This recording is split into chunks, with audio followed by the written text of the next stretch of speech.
اس شخص نے 3 جمعے چھوڑ دیے کسر کی وجہ سے، یعنی کوئی اور عذر نہیں ہے، بیماری نہیں تھی، مسافر نہیں تھا، کوئی نہیں عذر، تہاوناً، بس وہ اس کی اہمیت کو نہ سمجھتے ہوئے، جو مسلمان جمعے کی اہمیت کو نظر انداز کرتے ہوئے بغیر کسی عذر کے اگر وہ جمعہ چھوڑ دے گا 3 جمعے، تو اس کے دل پر بہت ہو جائے گا۔ حضور نے فرمایا میرا یہ دل چاہتا ہے کہ میں کسی اور شخص کو امامت کے لیے کھڑا کر دوں اور ان لوگوں کے گھروں میں جا کر ان کے سمیت آگ لگا دوں کہ جو جمعے کے اندر حاضر نہیں ہو۔ اب آپ ایک طرف حضور کی شخصیت کو دیکھیں، آپ کے اندر نرمی تھی، رقت تھی، شفقت تھی، محبت تھی، رأفت تھی، لیکن دوسری طرف سختی کا یہ عالم ہے کہ جمعے کی اہمیت تاکہ معلوم ہو جائے کہ جمعے کی اہمیت کیا ہے۔ منفی کام یہ کہ پورے دن جمعے کے کاروبار کو حرام نہیں کیا گیا، بلکہ حرام کاروبار ہے صرف اذان جمعہ سے لے کر جمعے کی نماز کے ادا ہو جانے تک، بس اس دوران میں کاروبار دنیاوی مطلقاً حرام، کوئی کاروبار، آپ جائز سے جائز کاروبار کر رہے ہیں، صحیح سے صحیح کاروبار کر رہے ہیں، لیکن وہ بھی حرام ہے اس وقت اگر آپ نے کیا ہے جبکہ جمعے کی اذان ہو چکی ہے اور جبکہ نماز ابھی ادا ہو رہی ہے، اس دوران حرام، لیکن باقی دن کے اندر حرمت نہیں رکھی۔ بسم اللہ الرحمن الرحیم۔ الرحمن علم القرآن خلق الانسان علمہ البیان۔ رحمان، اور یہ اللہ کا وہ نام ہے جو رحمت کے مادے سے، لیکن خاص شان اس کی یہ ہے کہ جس میں ایک طوفانی کیفیت ہے اللہ کی رحمت، ٹھاٹھے مارتے ہوئے سمندر کی طرح۔ غضبان ہم پڑھ چکے ہیں 2 دفعہ، نہایت غضبناک، حضرت موسیٰ کے لیے لفظ آیا غضبان آصفہ۔ تو عرب کہے گا اگر بھوک سے مر رہا ہے انا جوعان، پیاس سے مر رہا ہے انا عطشان، تو رحمان کے وزن پر بہت مبالغہ ہوتا ہے، اور اس میں ایک شان ہوتی ہے جیسے کہ طوفانی شان، طوفان وہ بھی اسی میں ہے۔ الرحمن وہ ہستی کہ جس کی رحمت ٹھاٹھے مارتے سمندر کے مانند ہے۔ علم القرآن، اس نے قرآن سکھایا ہے، یعنی یہ کہ قرآن مجید کی عظمت کا تصور کرو، یہ اللہ کی رحمانیت کا مظہر عتم ہے، اس کی رحمت کی سب سے بڑی شان، اس کا مظہر عتم جو ہے وہ قرآن۔ دوسری بات یہ، اللہ کے ناموں میں چوٹی کا نام رحمان ہے، بہت پسندیدہ، رحمت کی تو ضرورت ہر شخص کو ہے۔ حضور نے فرمایا میں بھی مستغنی نہیں۔ آپ نے ایک موقع پہ فرمایا کہ کوئی جنت میں صرف اپنے اعمال کی بنیاد پر نہیں جائے گا جب تک کہ رحمت خداوندی دستگیری نہ کرے، اور حضرت عائشہ سے ہے یہ روایت۔ حضرت عائشہ نے پوچھ لیا، ظاہر بات ہے میاں بیوی کے درمیان ایک بے تکلفی بھی ہوتی ہے، کیا حضور آپ بھی؟ آپ نے فرمایا ہاں میں بھی۔ الا ان یتغمدنی ربی برحمتہ، میں بھی جنت میں نہیں جا سکوں گا مگر اس صورت میں کہ میرا رب مجھے اپنی رحمت سے ڈھانپ لے۔ تو رحمان چوٹی کا نام ہے اللہ کے ناموں میں سے، اور جو علم اللہ نے دیا انسان کو اس میں چوٹی کا علم قرآن ہے۔ ایک علم وہ ہے ریویلڈ نالج جس کی چوٹی یہ ہے، ایک علم ہے ایکوائرڈ نالج، رفتہ رفتہ انسان جا رہا ہے، لیکن سب سے اونچا علم، سب سے بڑا علم خلق الانسان، اسی نے انسان کو بنایا، اور اس کی کریشن کا کلائمیکس انسان ہے، تخلیق کی معراج انسان ہے۔ خلقتہ بیدی، اپنے دونوں ہاتھوں سے بنایا ہے، جس میں عالم امر اور عالم خلق جمع ہو گئے۔ اس سے آگے علمہ البیان، جو صلاحیتیں انسان کو دی ہیں ان میں چوٹی کی صلاحیت جو ہے بیان ہے۔ انسان کو کہا گیا حیوان ناطق، نطق، قوت بیان، اور یہ بات ہمیں معلوم ہے کہ یہ جو انسان کا جو برین ہے، ظاہر بات ہے گوریلاز میں بھی ہے، چمپینزیز میں بھی ہے، اور بھی حیوانات کے اندر بھی ہے، گھوڑے کا بھی برین ہے، لیکن یہ برین جیسے جیسے رفتہ رفتہ لوئر اینیمل سے اوپر آپ آ کر دیکھتے ہیں، ہائیسٹ انسان کے اندر آ کر اس کا جو گرے میٹر ہے، وہ جو ہائیسٹ ایوالو فارم ہے، اس میں مختلف ایریاز ہیں۔ یہ ویژن کا ایریا ہے، آنکھ سے جو انفارمیشن جا رہی ہے وہ پھر ڈسائفر ہوتی ہے گرے میٹر کے اس پچھلے حصے کے اندر، ہیئرنگ ایریا ہے، لیکن سب سے بڑا رقبہ جو ہے وہ ہے اسپیچ سینٹر، اور اس کے 2 حصے ہیں، دوسرے کی بات سننا اور سمجھنا، پھر اپنی بات کہنا، یہ 2 ایسپیکٹس ہیں اس کے۔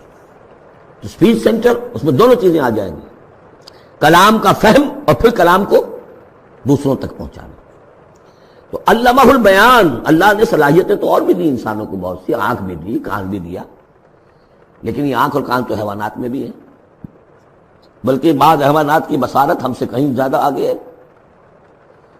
بعض حیوانات وہ ہیں کہ جنہیں روشنی کی ضرورت نہیں دیکھنے کے لیے، بغیر اندھیرے میں بھی دیکھتے، ہم تو اندھیرے میں نہیں دیکھ سکتے۔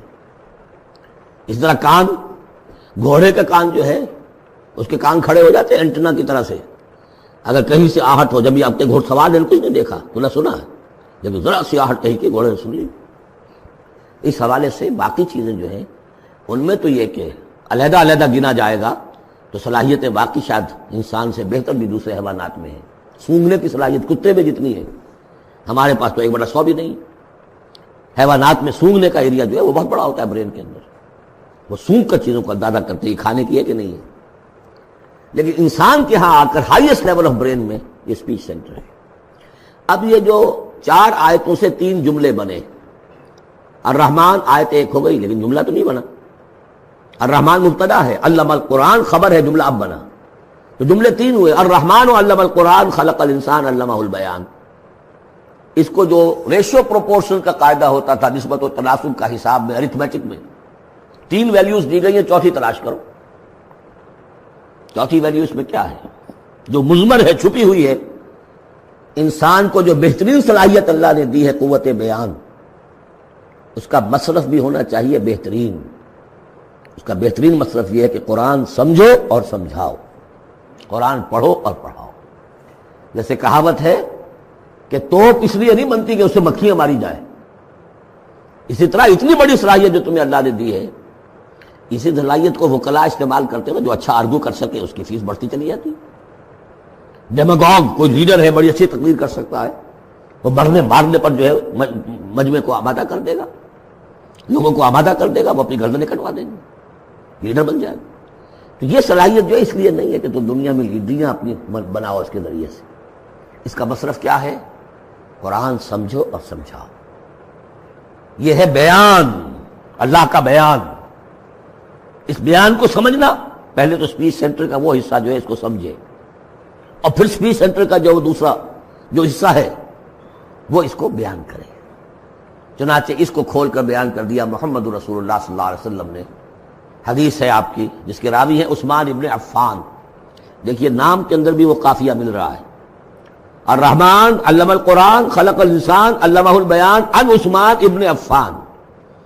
اب عفان کے بیٹے عثمان نے روایت کیا، حضور نے فرمایا خیرکم من تعلم القرآن وعلمہ، اور خیر یہاں پر سپرلیٹو کے سنس میں آ رہا ہے، تم میں بہترین لوگ وہ ہیں جو قرآن سیکھیں اور سکھائیں۔ اب سورہ قمر کے فوراً بعد یہ وَلَقَدْ يَسَّرْنَا الْقُرْآنَ لِلذِّكْرِ فَهَلْ مِن مُدَّكِرٍ الرحمن علم القرآن خلق الانسان علمہ البیان الشمس والقمر بحسبان۔ یہ سورج اور چاند سب ایک حساب کے ساتھ ہیں، ان کی گردش حساب کے ساتھ ہے، اسی حساب سے دن بن رہے ہیں، راتیں بن رہی ہیں، ہفتے اور سال اور مہینے بن رہے ہیں۔ والنجم والشجر یسجدان، نجم جو ہے تو ستارے، سورج اور چاند کے مناسبت سے تو اس کے لیے ستارے کی مفہوم ہے، لیکن نجم جو عربی زبان میں جھاڑیوں کو بھی کہتے ہیں جو زمین میں ہوتی ہے، کیونکہ یہ ستارے بھی زمین میں اتنے نظر آتے ہیں جیسے کہ جھاڑیاں ہوں۔ والنجم والشجر یسجدان، شجر کے حوالے سے ترجمہ کرتے ہیں تو وہ جھاڑیاں، یہ بھی سجدہ کرتے ہیں، اللہ کے سامنے سربسجود ہوتے ہیں، ان کے سائے جیسا کہ کئی دفعہ آ چکا ہے۔ والسماء رفعها ووضع الميزان، اور آسمان کو اس نے بلند کیا اور اس میں رکھے ترازو۔ یہاں اس سے مراد وہ ترازو نہیں ہے جو کہ تولتی ہے دنیا کے اندر، اس میں بیلنس ہے، کاسمک بیلنس۔ آسمان اور زمین کے اندر، آسمان میں جتنے اجرام سماویہ ہیں، ان کو جو چیز تھامے ہوئے ہے، قائم رکھے ہوئے ہے، وہ ایک بیلنس ہے۔ جو کشش ثقل ہے، ان کی مختلف، یہ سب ایک دوسرے کو کھینچ رہے ہیں، اور ادھر ادھر سے دونوں طرف سے جو کھینچ ہے وہ ہر کرے کو اپنی جگہ پر رکھے ہوئے ہیں۔ یہ بیلنس جب ذرا سا گڑبڑ ہوگا اور یہ کرے آپس میں ٹکرا جائیں گے۔ فاصلے ہی کہیں تو ہوتا ہے conversely proportional to the distance, لہذا وہ جو گریویٹیشنل فورس ہے، اگر ایک طرف سے ذرا فاصلہ کم ہو گیا اس کا مطلب دوسری طرف بڑھ گیا، تلپٹ ہو جائے گا۔ تو یہ کاسمک بیلنس ہے۔ وَالسَّمَاءَ رَفَعَهَا وَوَضَعَ الْمِيزَانَ أَلَّا تَطْغَوْا فِي الْمِيزَانِ۔ دیکھو اس میزان میں، اس توازن میں، یہ جو بیلنس ہے یہاں کا، اس میں کوئی کمی بیشی نہ کرو، بد زیادتی کرو. واقیم الوزن بالقسط ولا تخسروا المیزان، اور قائم رکھو وزن کو قسط کے ساتھ، عدل کے ساتھ، اور اس کے اندر کہیں کوئی کمی نہ کرو. نہ تطغوا نہ تخسروا، نہ کمی نہ زیادتی. کہیں فاصلہ بڑھ جائے گا تب بھی خرابی، کہیں فاصلہ کم ہو جائے گا تب بھی خرابی. والارض وضعها للانام، الفاظ کی مناسبت سے بعض لوگوں نے سمجھا کہ ترازو ہی مراد ہے، تو ٹھیک ہے، اس میں کوئی حرج نہیں ہے اگر مراد لی جائے، لیکن ترتیب دیکھیے جس طرح یہ آ رہا ہے الشمس والقمر بحسبان. اب اس کے حوالے سے یہ گویا کہ کاسموس کی بات ہو رہی ہے. اس کاسموس کی بات کے بعد نیچے اتر کے والارض وضعها للانام، تدریجاً نیچے آ رہے ہیں. اور زمین کو ہم نے بنا دیا، رکھ دیا لوگوں کے لیے، پست کر دیا، ان کے قدموں میں بچھا دیا اپنی مخلوقات کے لیے. اور مخلوقات میں انسان بھی ہیں، جنات بھی ہیں. فیہا فاکہۃ، اس میں میوے ہیں، والنخل، اور کھجوریں ہیں، ذات الاکمام، جن پر کے غلاف چڑھے ہوتے ہیں، والحب ذو العصف، اور اناج ہے جس کے ساتھ بھس بھی ہوتا ہے، والریحان. اس کے دو ترجمے ہیں، ایک تو یہ کہ اور خوشبودار پھول بھی ہیں، یا یہ کہ اور دوسری غذائیں بھی ہیں. فَبِأَيِّ آلَاءِ رَبِّكُمَا تُكَذِّبَانِ. عام طور پر جو ترجمہ ہے اس میں اعلیٰ کا ترجمہ کیا گیا ہے نعمتیں، لیکن اصل میں یہاں نعمت، قدرت، ان دونوں کو جمع کیجیے. کہیں وہ نعمت کا تذکرہ ہے، کہیں اللہ کی قدرت کا ذکر ہے، اس کی قدرت کی نشانیاں ہیں. فَبِأَيِّ آلَاءِ رَبِّكُمَا تُكَذِّبَانِ، تو تم اپنے رب کی کون کون سی نعمتوں اور قدرتوں کا انکار کرو گے. تکذبان صیغہ ہے تثنیہ کا، دونوں سے خطاب ہو رہا ہے، انسانوں سے اور جنوں سے، اور یہ بات آگے چل کر واضح ہو جائے گی. خلق الانسان من صلصال کالفخار، ہم نے بنایا انسان کو اس صلصال سے، اس سوکھی ہوئی خشک مٹی سے، وہ گارا سنا ہوا گورا، صلصال من حمإ مسنون، اور جب وہ اتنا سوکھ گیا کہ کھنکنے لگا، کالفخار، جیسے ٹھیکرا ہوتا ہے، اسے بنایا. وخلق الجان من مارج من نار، اور جنات کو ہم نے بنایا آگ کی لپٹ سے، جس کو کہ ہم اس سے پہلے پڑھ چکے ہیں سورہ ہجر میں، نار السموم، لو جیسی ہوتی ہے جس کے اندر کی آگ ہوتی ہے. تو ایسے ہی وہ جو فلیم ہوتا ہے، شعلہ، اس کا ایک حصہ تو ہے جو نظر آتا ہے، اور ایک حصہ وہ جو نظر نہیں آتا. وہ جو اوپر کا حصہ ہے وہ ہے جہاں سب سے زیادہ ہیٹ، ٹیمپریچر ہائیسٹ وہاں ہوتا ہے، وہ ہے مارج من نار. فَبِأَيِّ آلَاءِ رَبِّكُمَا تُكَذِّبَانِ. رب المشرقین و رب المغربین، وہ رب ہے مشرقوں کا بھی، دونوں مشرقوں کا اور دونوں مغربوں کا. یہ تسنیہ کی جو مناسبت سے یہاں پر مشرقین و مغربین کا، کہیں مشارق والمغارب ہے، رب المشارق والمغارب، کہیں مشرق و مغرب ہے، اور یہ سب ٹھیک ہے. مشرق و مغرب واحد کی حیثیت سے بھی درست ہے. اور مشرقین اور مغربین، اس وقت کا جو مشرق ہے جہاں سورج نکل رہا ہے، اس کے مقابلے میں مغرب ہے جہاں وہ ڈوبے گا. لیکن وہی مغرب وہ مشرق ہے دوسرے، ہمارا جو پیچھے جو حصہ ہے گلوب کا، اس کا مشرق ہے، اور جو ہمارا مشرق ہے وہ اس کا مغرب ہے. تو دو مشرق دو مغرب. پھر یہ کہ ہر نقطہ جو ہے زمین پر وہ مشرق بھی ہے مغرب بھی ہے. کسی نہ کسی وقت وہاں پر سورج جو ہے طلوع ہو رہا ہے، کبھی وہاں پر غروب ہو رہا ہے، تو مشارق والمغارب. لیکن یہاں پر تسنیہ کی مناسبت سے رب المشرقین و رب المغربین، دونوں مشرقوں کا رب مالک اور دونوں مغربوں کا. فَبِأَيِّ آلَاءِ رَبِّكُمَا تُكَذِّبَانِ.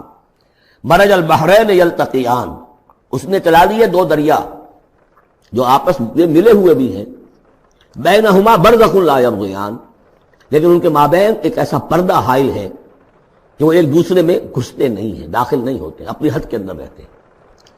یہ ہے گرم روئیں چلتی ہیں ٹھنڈے پانی کے سمندر میں، یا جیسے کہ کابل پر نظر آتا ہے دو دریا چل رہے ہیں، دریائے سندھ کا پانی علیحدہ نظر آ رہا ہے اور دریائے کابل کا علیحدہ نظر آ رہا ہے، اور اٹک پر نظر آتا ہے، اور کافی دور تک پھر علیحدہ علیحدہ چل کے نظر آتے ہیں. فَبِأَيِّ آلَاءِ رَبِّكُمَا تُكَذِّبَانِ يَخْرُجُ مِنْهُمَا